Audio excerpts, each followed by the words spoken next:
Olá, serve este vídeo como complemento para o exercício proposto número 1, dado nas aulas anteriores.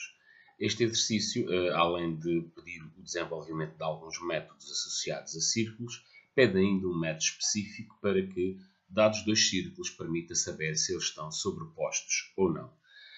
Como temos logo aqui no enunciado, a resolução deste problema passa por calcular a distância entre dois pontos, ou seja, a distância entre os centros dos dois círculos e, como vimos também na aula, e alguns de vocês de imediato disseram, esse problema resolve-se através do Teorema de Pitágoras. Informações adicionais também estão aqui nestas duas páginas que podemos usar para fazer exatamente a visualização desta situação. Aqui está uma delas.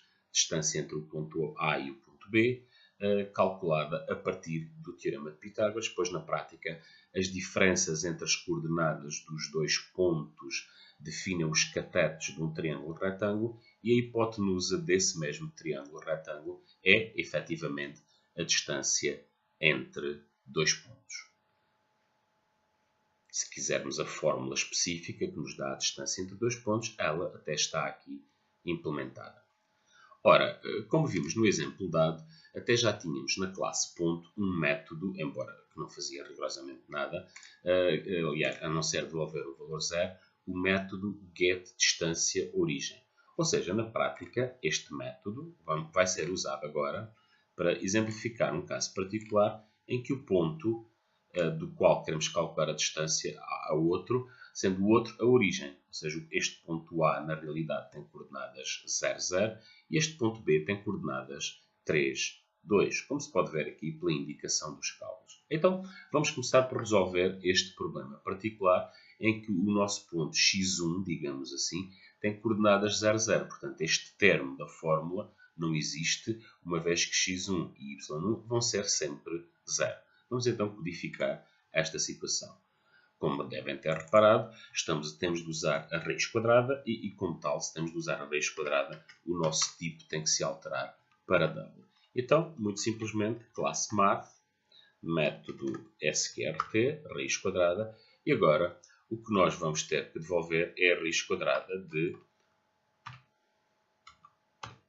das coordenadas do ponto ao quadrado.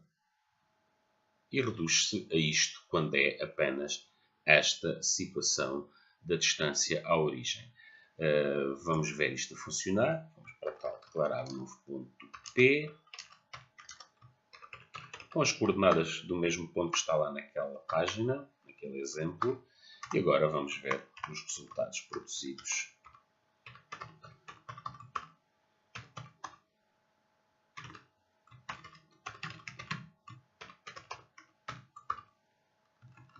Pelo método getDistância-Origem.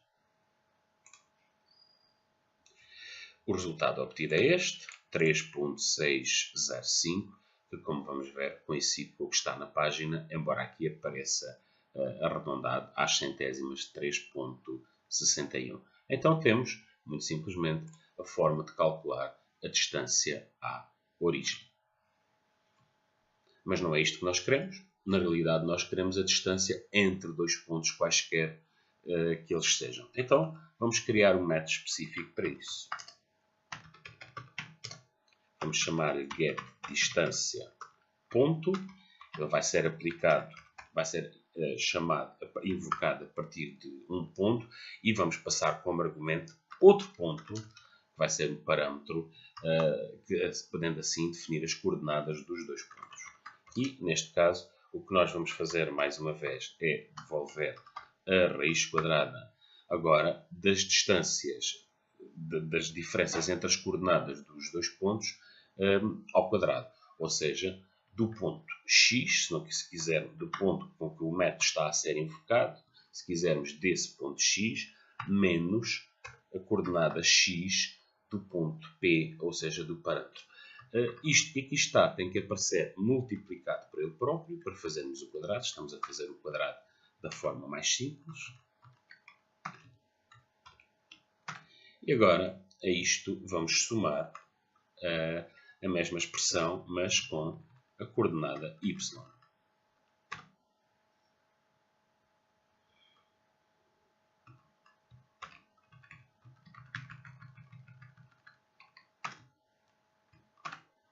E cá temos, falta-me alguns para aqui um parênteses, ou um parênteses a mais, provavelmente aqui. E falta-me um ponto e vírgula no fim da linha. E agora continuo a ter um erro, porque tenho um parênteses a mais aqui. Portanto, cá temos o quadrado das diferenças das duas coordenadas dos dois pontos. Não temos que ter problemas com valores negativos, dado que os quadrados destas diferenças, o quadrado desta diferença vai sempre ser positivo, independentemente do resultado. Bom, vamos testar isto. Vamos testar este método, getDistância..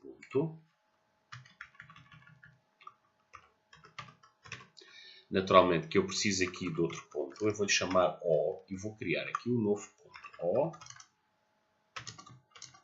E vamos fazer um teste que é começar por criar um ponto que é de facto a origem. Coordenadas 0, 0. Desde que tudo corra bem, e algo aqui está errado, desde que tudo corra bem, o nosso valor a obter deve ser exatamente o mesmo. GetDistância.. GetDistância.. Ups, o que está mal aqui?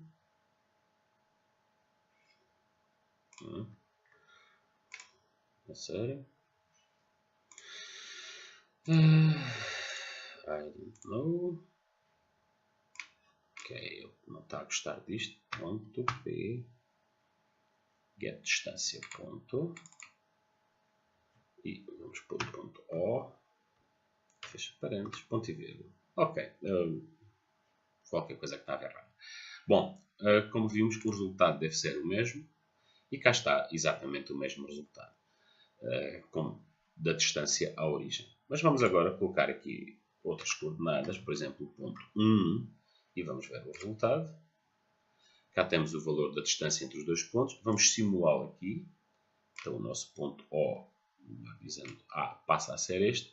E cá está a distância entre os dois pontos. Se quisermos, até podemos dar nomes como estes que aqui estão aos pontos, para ficarmos melhor situados. Ponto A, ponto B, perdão, ponto A. E agora vamos calcular a distância entre o ponto B e o ponto A. E cá temos o mesmo resultado, como está aqui ilustrado. É isto. Este método será útil, naturalmente, no sentido de nos permitir saber a distância entre os centros dos dois círculos. Não quer dizer que tenha que ser feito aqui, exatamente, mas é um ponto de partida. É tudo.